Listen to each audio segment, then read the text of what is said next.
What are your memories of Sabu? And I think the Sheik came over a couple times with him. Sabu, yeah, and I was actually at Sabu's wedding. He married a Japanese girl. Yep. And FMW boys were over.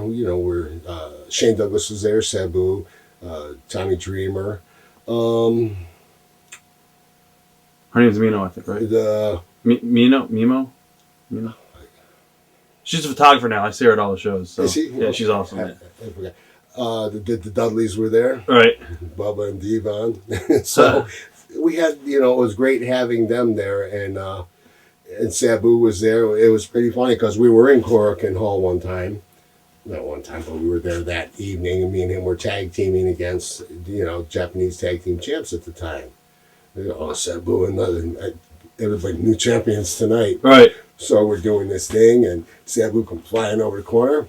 Wham, with the work. He hits me. It's like, okay, boom. Does it 2 times. He hits me in the match, and the fans go, oh. So he's working. I'm like, oh, okay, here comes the big tag. He comes over the corner of me. Boom. I let him have it. And then it was on. Then it was 3 against 1. And then he left the ring, and, I grabbed my nail brush, and then I went after him, and he grabbed one of the young girls to protect him, and I, calmly like this, who cares? I went to hit her, and so he threw both of them out of the way, and then, go in the ring, and somebody schooled me 1, 2, 3, and then I go more insane, because I'm fighting with him, and fighting with them, right. Being myself. How can you beat me? You can't. They didn't care if I won or lost. Leather's really pissed now, so then I went up through a tirade through the crowd, so it was like, the chaos of the night. It was good. Did anybody ever say, "Oh, he wants to be like Tiger, Jet Singh, or Hanson or Brody"? Sabu? No. As far as your gimmick when you came through the crowd and stuff like that. Well, those are examples that you do use. Right. Okay. Bruiser Brody, like over there. I'd watch him when Abdullah the Butcher work. They brought the disorder to the ring. They fight outside the ring. They were outside the box of the mold at the time. So yeah, it can be done. What can I do that's different?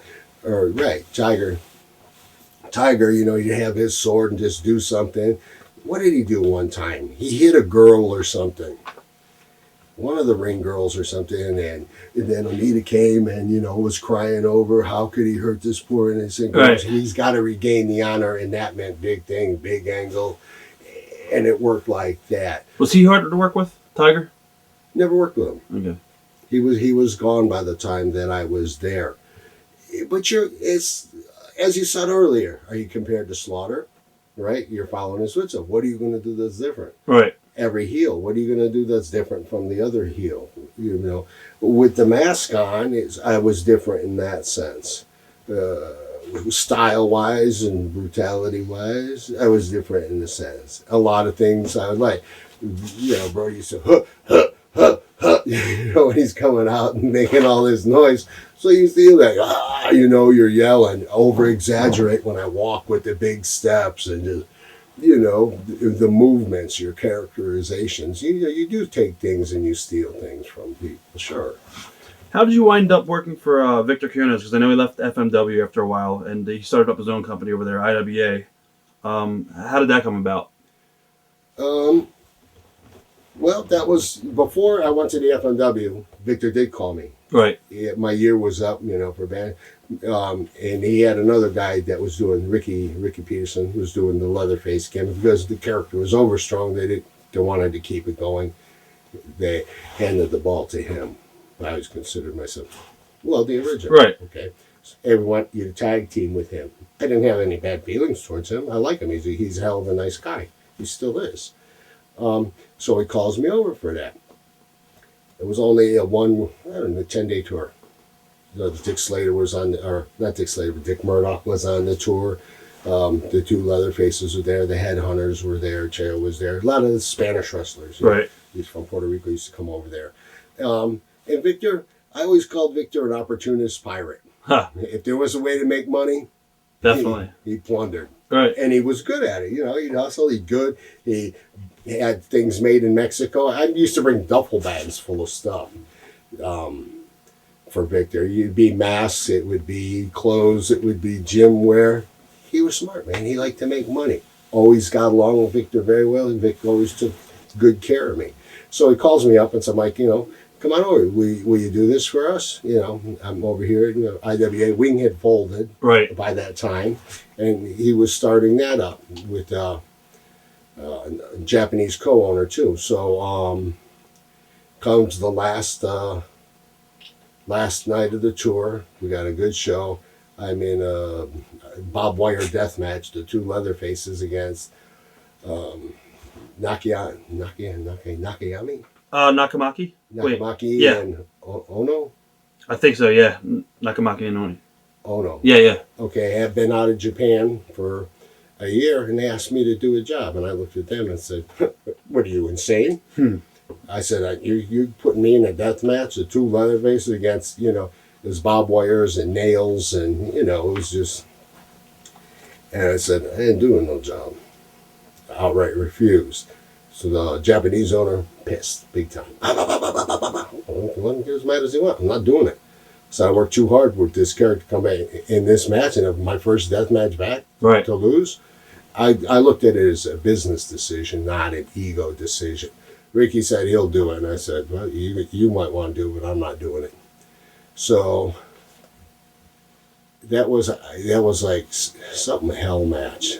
I mean, the Japanese title of the video. Did you end up shooting on Ono in that match at all? Yeah. Okay. Both of them. Right. It wasn't so much a shoot, but I was very hard on them. The moves were hard, solid. One thing, I put a barbed wire board on top of the guy and jumped on him. Right. And they were going insane over that. And then I put a nail and tore the other guy's ear. I broke that off and, was beating him with that. And they were like, okay. Match, finally ended like that. The place was a bloodbath. And I didn't go back to IWA Japan after that. Right. Let's say I was fired.